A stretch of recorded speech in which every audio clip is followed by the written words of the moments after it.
Deixe-me começar hoje mostrando-lhes uma experiência que vocês nunca viram antes. Eu tenho aqui uma espira conectada a um galvanômetro para indicar a corrente elétrica que irá passar nela. O feixe de laser, a mancha na tela, se movimentará sempre que uma corrente elétrica atravessar essa espira. Para fazer com que uma corrente passe por esse fio, pego esse ímã comum e movimento inicialmente introduzindo na espira, depois afastando da espira, ou movimentando a espira até o ímã e afastando-a depois. Esta foi uma das grandes descobertas do século XIX. Hoje já dominamos a notável maquinária da eletricidade e do magnetismo. Sabemos como descrevê-lo, por isso vamos descrever como se processa a experiência. O que acontece é que uma corrente flui através do fio. Isso significa que cargas elétricas dentro do fio são postas em movimento, o que significa que alguma coisa aplicou alguma força sobre elas. A força sobre a carga elétrica pode ser igual a Q vezes um campo elétrico, se existir um, ou igual a carga Q vezes a velocidade da carga que atravessou o campo magnético. Qualquer uma delas poderia fazer a carga se movimentar. Essa é a nossa equação.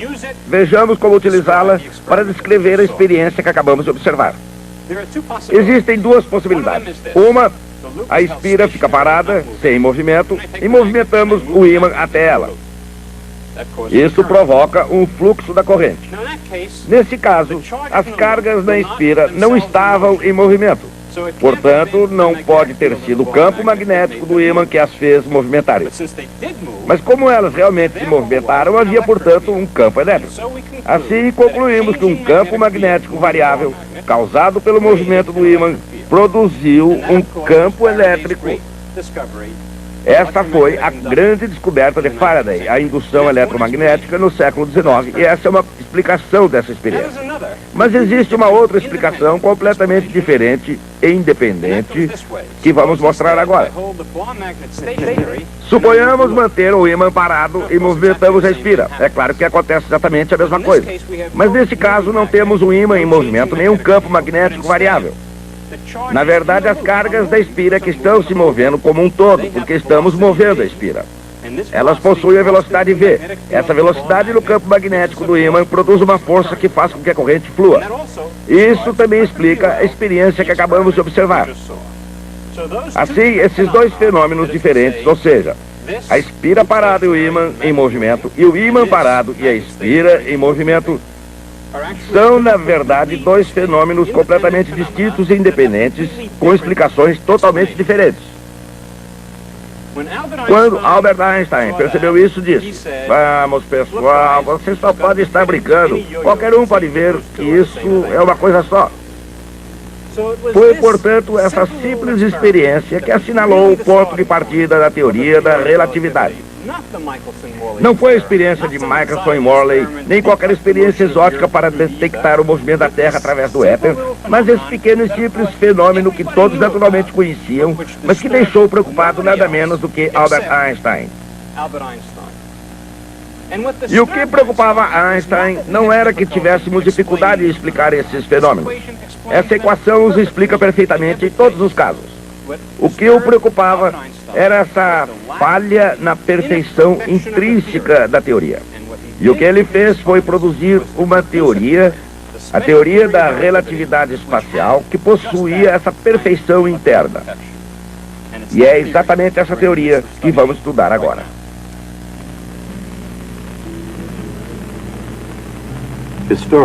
Os historiadores relembram a virada deste século como uma revolução. Em qualquer campo, da aviação à antropologia e à arte, ocorreu um desvio radical da normalidade em todas as frentes. O ano de 1905 representa um marco crucial. Foi quando Albert Einstein pediu ao mundo que tomasse o caminho correto e pensasse por um momento em que consiste realmente um momento.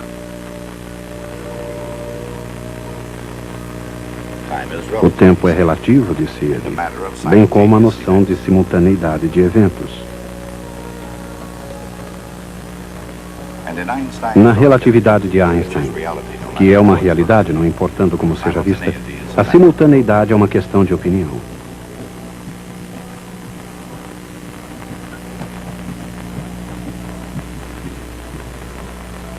Observem, por exemplo, o que acontece quando se acende uma luz enquanto passa o trem de Henry.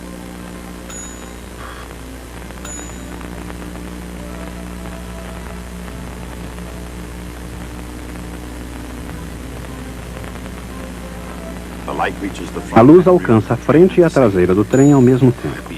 Pelo menos é assim que Henry vê. Mas consideremos o ponto de vista de alguém do lado de fora.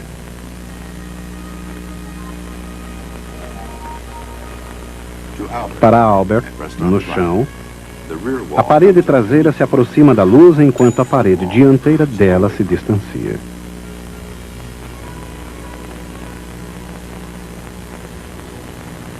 Esses dois eventos não parecem de forma alguma simultâneos. E essa é a essência do problema do tempo. E na física, a explicação do problema começa com a dilatação do tempo.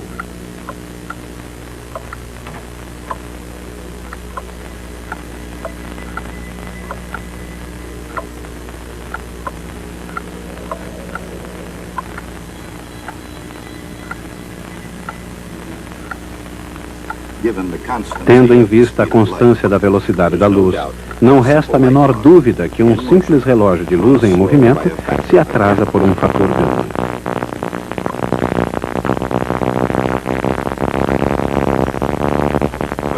Mas se utilizássemos um relógio mais convencional, será que ele apresentaria o mesmo atraso?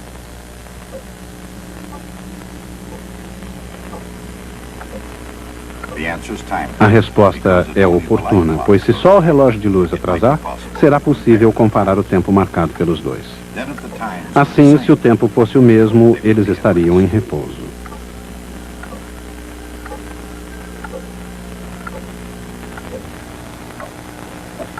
Mas se o relógio de luz se atrasasse, isso teria acontecido por estarem em movimento. Mas em movimento em relação a quê?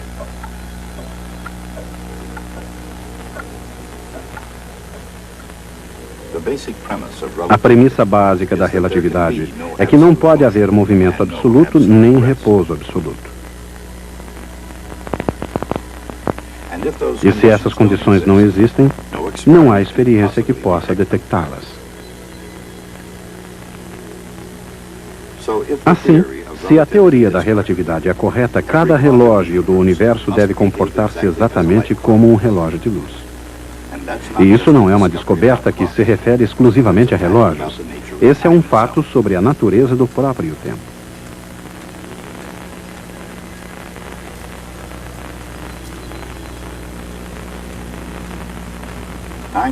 A dilatação do tempo coloca a relação entre tempo e espaço sob uma luz inteiramente nova. Exatamente o que acontecia na arte e literatura nos primeiros anos deste século.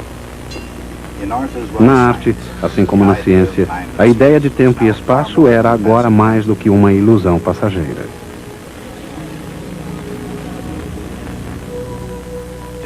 Assim como Einstein tentava colocar tudo numa nova perspectiva, Virginia Woolf incitava os escritores a ultrapassarem a linha de ferro formal de uma sentença.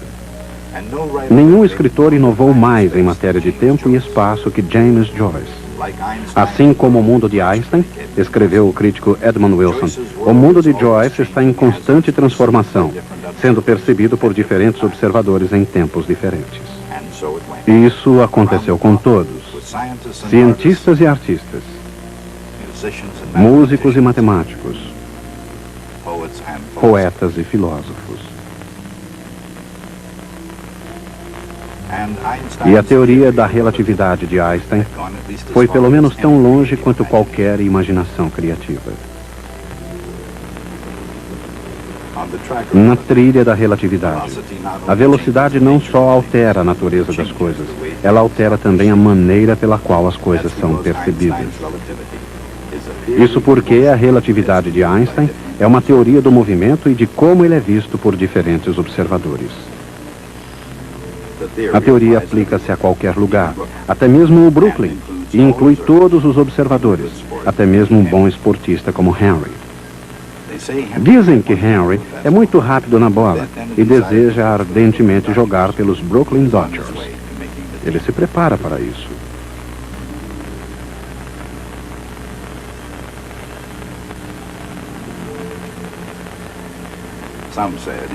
Há quem diga que Henry pode arremessar uma bola quase à velocidade da luz. E deste ponto de vista, ele realmente parece muito rápido.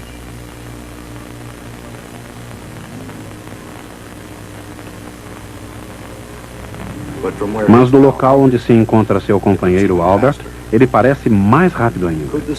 Será que a velocidade da bola, adicionada à velocidade do trem, faz com que a jogada de Henry pareça ainda mais rápida que a velocidade da luz? Claro que não. Pois mesmo num trem, nada é mais rápido que a velocidade da luz. Então, o que estaria realmente acontecendo aqui? Estatísticos de beisebol descobriram isso usando um diagrama espaço-tempo, onde, do ponto de vista de Henry, a bola corre para um lado e Albert para o outro.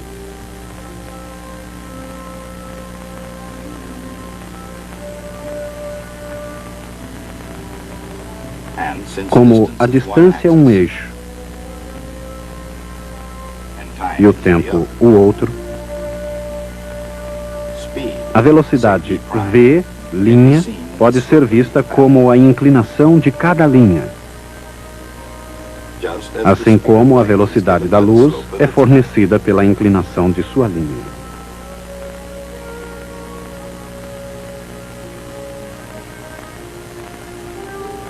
Neste gráfico, a luz percorre uma unidade de distância para cada unidade de tempo. Assim, c é igual a 1. Enquanto isso, o arremesso de Henry tem uma velocidade ux' igual a 0,6. Albert, indo na direção contrária, tem uma velocidade de menos 0,6. Isso do ponto de vista de Henry.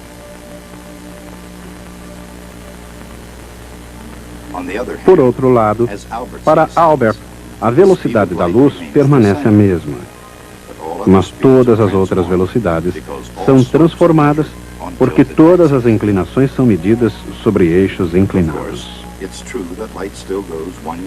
Naturalmente, a luz ainda percorre uma unidade de distância para cada unidade de tempo, e, portanto, c ainda é igual a 1. Mas agora, Henry se movimenta para frente a uma velocidade v igual 0,6. E a velocidade da bola é ux' igual a 0,88.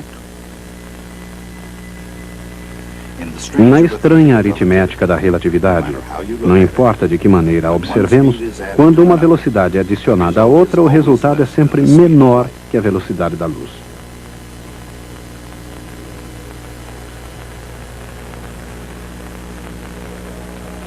Assim, embora Albert certamente concorde que Henry é realmente muito rápido na bola,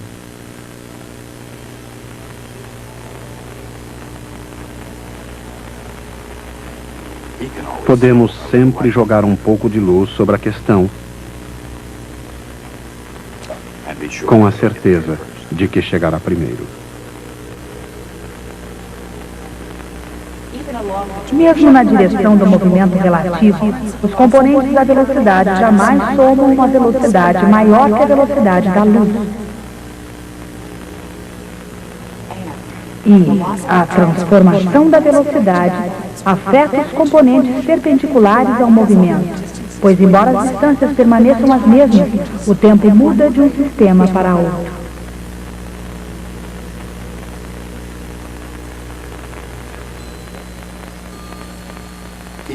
Mesmo uma teoria bonita como a de Einstein necessita ser testada. E existe um teste da relatividade, num fenômeno conhecido como decaimento dos mesons μ dos raios cósmicos.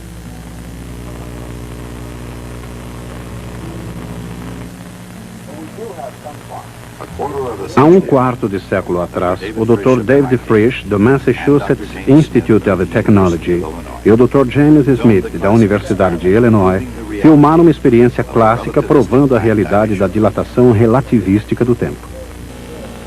Eles mediram o fluxo na atmosfera de uma partícula radiativa subatômica chamada meson μ.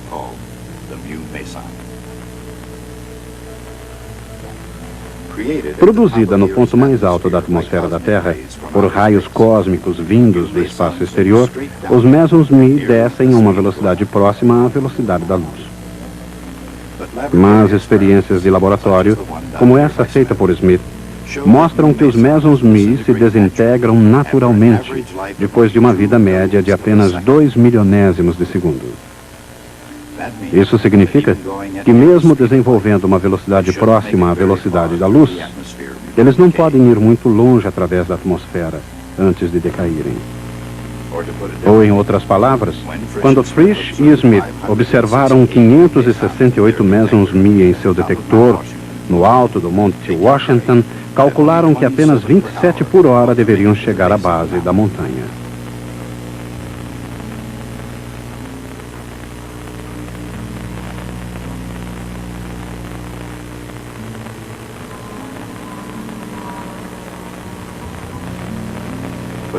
Mas quando levam seu equipamento ao nível do mar, encontram quase tantos mesons μ quantos havia lá no alto, 412 por hora.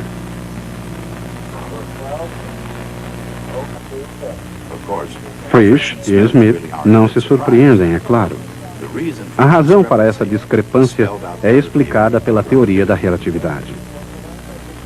Viajando a uma velocidade próxima à velocidade da luz, o relógio interno dos mesons μ anda mais devagar. O que significa que, observados da Terra, eles demoram em média mais de 2 milionésimos de segundo para se desintegrarem. Ou, para explicar de maneira diferente, quando observada do sistema de referência do meson μ, a atmosfera da Terra, subindo a uma velocidade próxima à velocidade da luz, é contraída, segundo Lorentz, a um tal valor que a partícula pode facilmente chegar ao chão em apenas 2 milionésimos de segundo.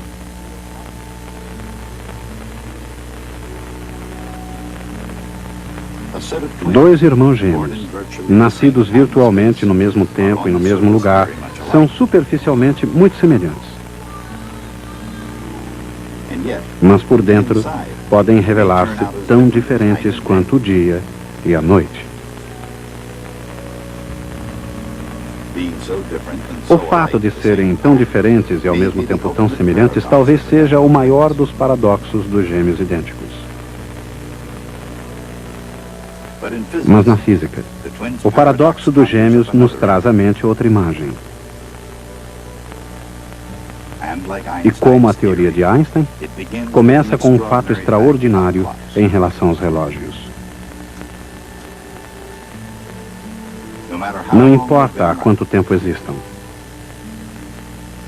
Não importa se fazem tic-tac, batem a hora ou dizem cuco. Todos obedecem às regras da relatividade. Naturalmente, essas regras também se aplicam ao relógio humano.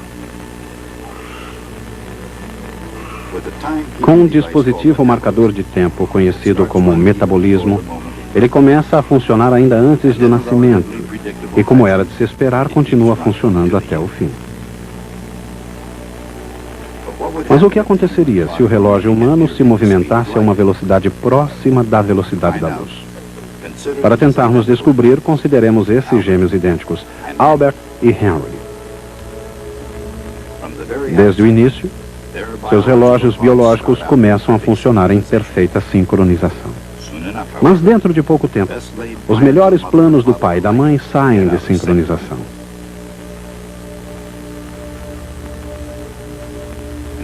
Em vez de ortodontista, Albert torna-se um cientista.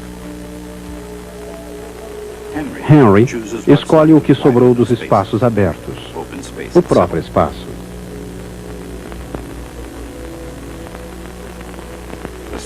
Especialmente no caso de gêmeos idênticos, a primeira separação é dolorosa. De qualquer maneira, viajando a uma velocidade próxima à velocidade da luz, Henry não tem problema de deixar Albert para trás. Essa é a primeira grande viagem de Henry para o seu novo patrão, a empresa bancária interplanetária. Destino Zog, a uma distância de 10 anos-luz. Missão: levar uma carga de pão branco e trocar por bolinhos Zog, esses bolinhos deliciosos que os terrestres adoram. Mas isso não é o que há de mais extraordinário. Se Henry pudesse comparar o seu relógio ao de Albert, descobriria que o relógio de Albert está andando mais devagar. E se Albert pudesse comparar o seu relógio ao de Henry, descobriria que o de Henry está andando mais devagar. Isso parece um paradoxo. Como podem os dois relógios andar ao mesmo tempo, um mais devagar que o outro? Felizmente, na teoria da relatividade não existe problema nenhum. Pelo menos não haverá qualquer problema enquanto os dois estiverem longe um do outro. Mas o que aconteceria se eles não estivessem longe um do outro? Suponhamos, por exemplo, que eles se encontrem numa reunião de família. Mais uma vez, na teoria da relatividade, não há qualquer problema. Henry, viajando a uma velocidade próxima à velocidade da luz, precisará de 10 anos para chegar a Zog, a 10 anos-luz de distância. E mais 10 anos para trazer os bolinhos de volta à Terra. Para Albert, isso equivale a 20 anos. Mas para Henry, seu irmão gêmeo, a situação parece diferente. Como para ele a distância está contraída pelo fator de Lorentz, tudo parece um pulinho à esquina. Um abrir e fechar de olhos, e Henry diz alô para as luzes coloridas de Zog City.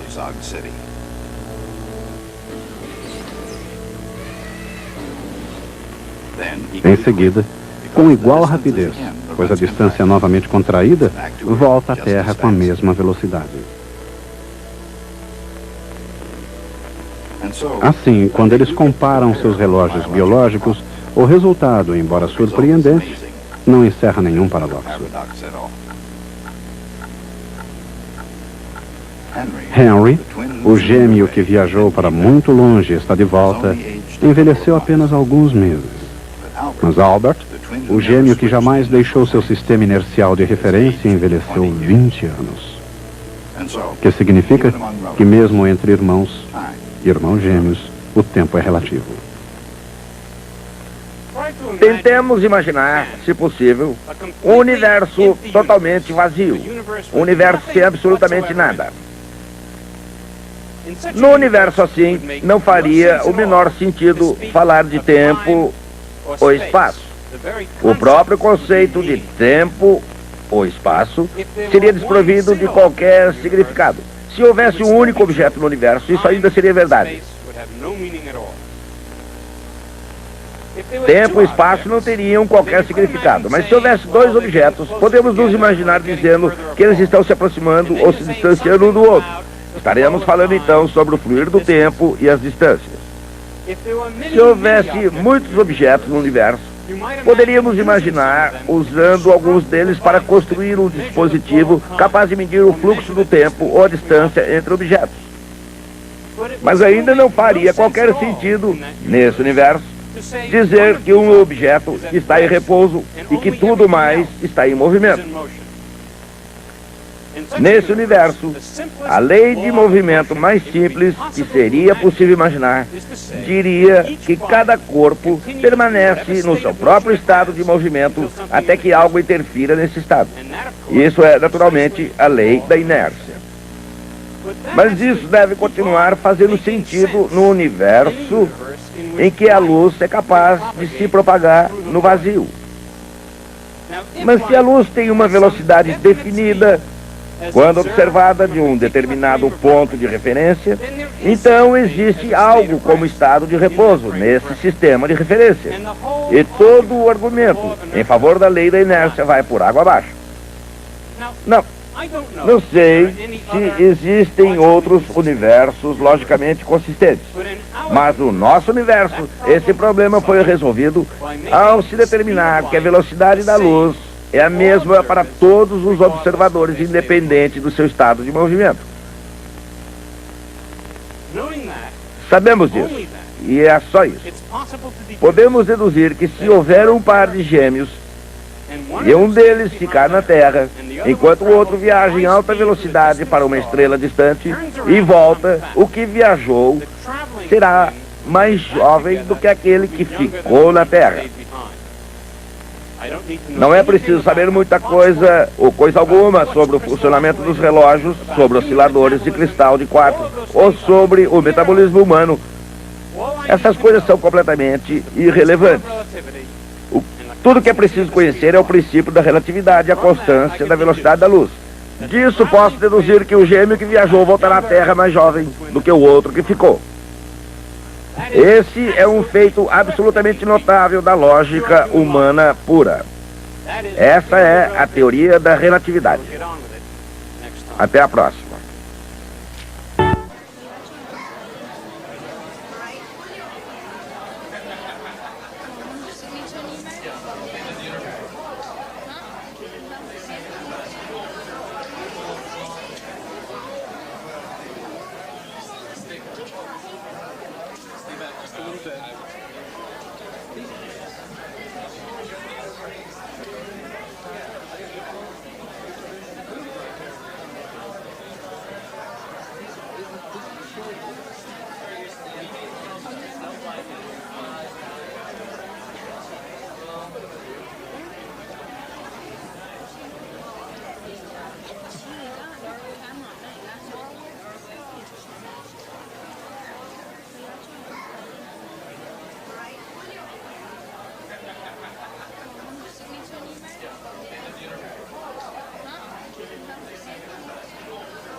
Time